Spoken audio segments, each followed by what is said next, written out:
Cardinals, and welcome to this week's episode of MHS Weekly. For us, by us.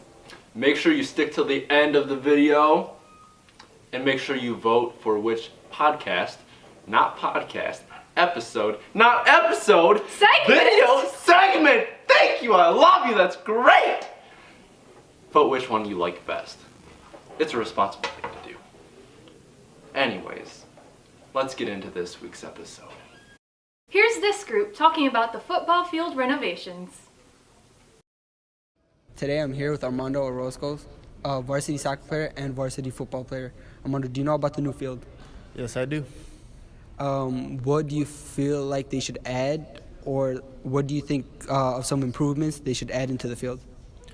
Well, first of all, I think we need a new concession stand out there and some new bathrooms because, some of them don't even have doors, the flushing system, and then the sinks were terrible, the mirrors. So I hope they improve the bathrooms at least. I don't know how the ladies' bathroom is, but that's just for the guys. Okay, thank you for your time. Today I'm here with Mohamed Arfan, varsity soccer player. Mo, what are you most excited about with the new field? One thing I'm excited about for the new field is that we're getting turf, and it's just so much better than natural grass, in my opinion. Okay, also, what is the worst part of the field now, the old one? The old field, well, something that was bad was there'd be a lot of potholes and stuff, and you'd roll your ankles and people would get hurt, and it's just bad. And if you want some additional features, what would they be? If we had a locker room outside of the field, that'd be sweet. Okay, thank you for your time. Today I'm here with Shannon, track player. How do you feel about us or you guys not having a home field? It kind of upsets me because really the other schools don't see what a true really Cardinal family we have. Okay, and how has it affected track, practice, and then other games that you guys have to attend to? Affected it a lot because we really don't have a track to run on at the time, and we have just the gym and the outdoors. Okay. Thank you.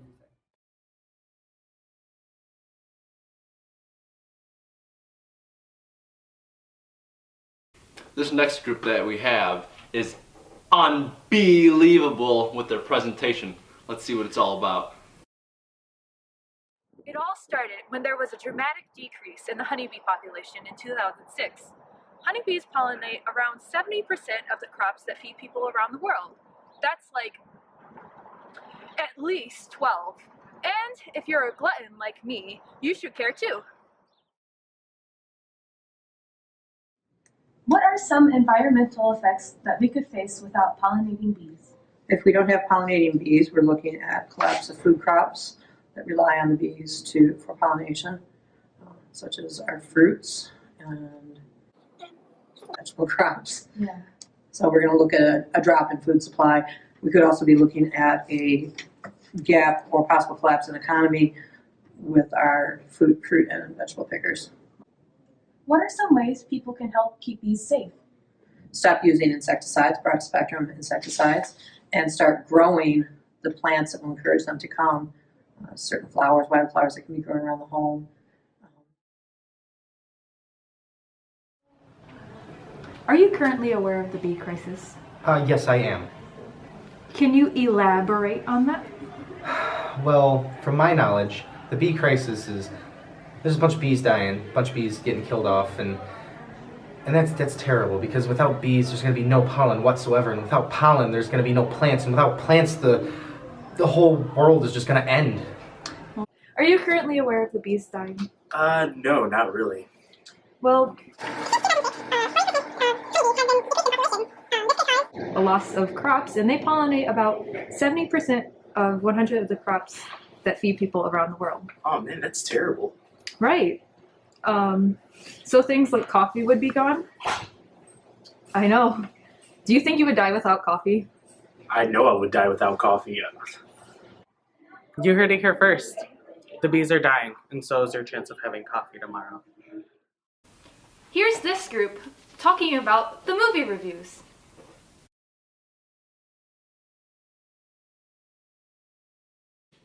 What up, guys?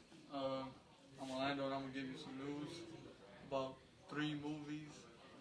One of them is Rampage, A Quiet Place, and Infinity War. Rampage is about Dwayne Johnson starring headlines in the action movie. It's called Rampage, and it's basically based on an old video game. That's all I know about it. So, anyways, moving on. A Quiet Place. It's a scary movie, highly rated. So I recommend it. I recommend it. Are you gonna go see the movie Rampage? Or? Yes, maybe. Yeah. Why? Because it's I heard it's a really good movie, and also has one of my favorite actors, Dwayne "The Rock" Johnson, and also, I like action movies.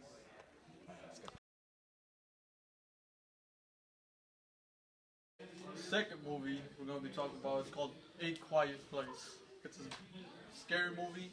I don't know if you guys seen The Office, but that's Jim in my eyes. He created the movie. I think I'm seeing the movie A Quiet Place. Yeah, I mean, it seems kind of interesting. I heard a few good movie reviews about it.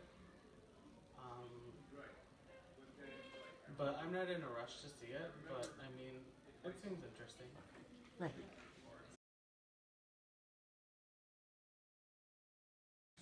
We're talking about Avengers: Infinity Warfare.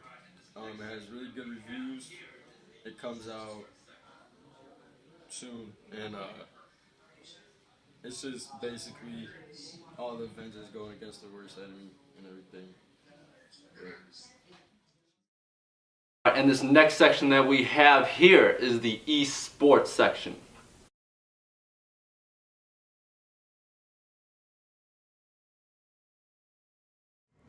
If you feel makeup can be done professionally, do you feel video games can be done professionally?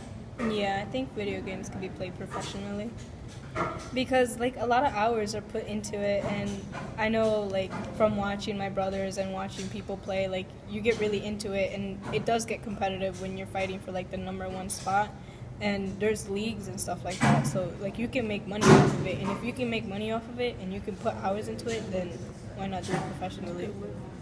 Esports has helped many teams, including FaZe, Optic, Rogue, and Luminosity, and many other teams, to achieve success and money through playing video games.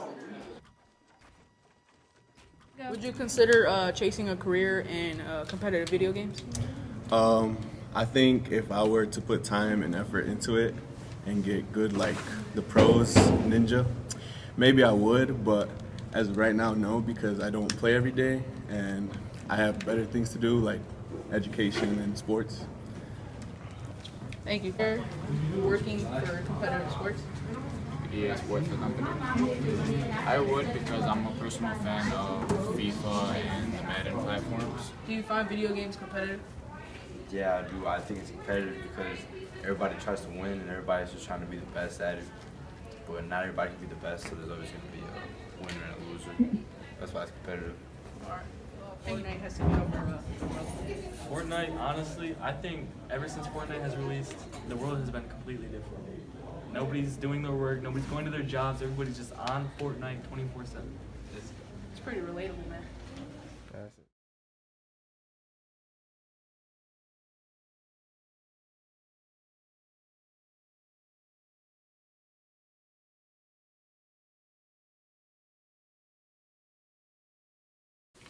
And here's this group talking about the passion for fashion. In this video, popular fashion trends will be shown and talked about, whether it's trends from today's fashion or trends from the past. We included just a few students and staff from our high school to get their opinions and their thoughts on these trends. What's a popular fashion trend you notice that's going on? Do you follow it? Why or why not? My favorite trend that I've seen going on right now is sheer clothing, and I of course follow it because I just love the freedom of showing skin, and it just helps me feel more confident. What's your favorite trend that's happened or has happened? Denim and denim. I like that. What's a popular fashion trend you notice that's going on? Do you follow it? Why or why not? Probably like the dad shoes, like the really big, clunky shoes. I don't like it because I'm a skinny dude. Like, it's just too big for me. Like it's too fat, chunky. What's your favorite trend that's happening or has happened? My favorite trend was probably the fishnets. What was the fashion trend during your time in high school? I would call my time in high school the early 70s. In the late 60s and early 70s was the hippie style. Bell bottoms, the bigger the better. We had some that they actually called elephant legs. They were so wide. I think now would be called bohemian, is what it was like when I was in high school. What's a popular fashion trend you notice that's going on? Do you follow it? Why not? Popular fashion trend I see going on is Vans. There's like Adidas, Fila, baggy t-shirts, baggy hoodies.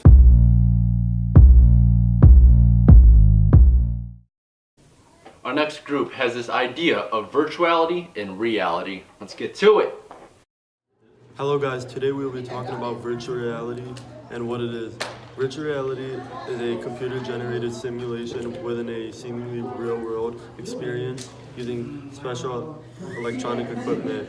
Now we will be asking teachers and students virtual reality-related questions.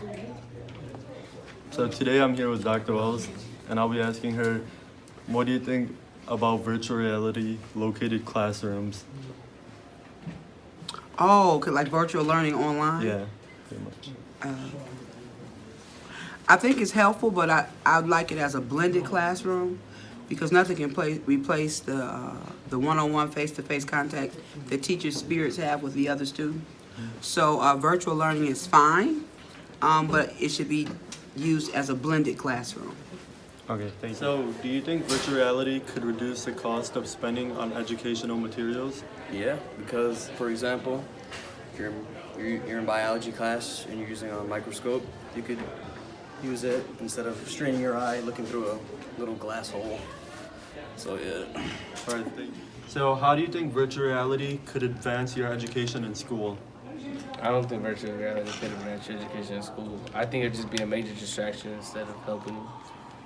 Today I'm here with Omarion, and I'll be asking him, do you think virtual reality will become mainstream in the industry of education?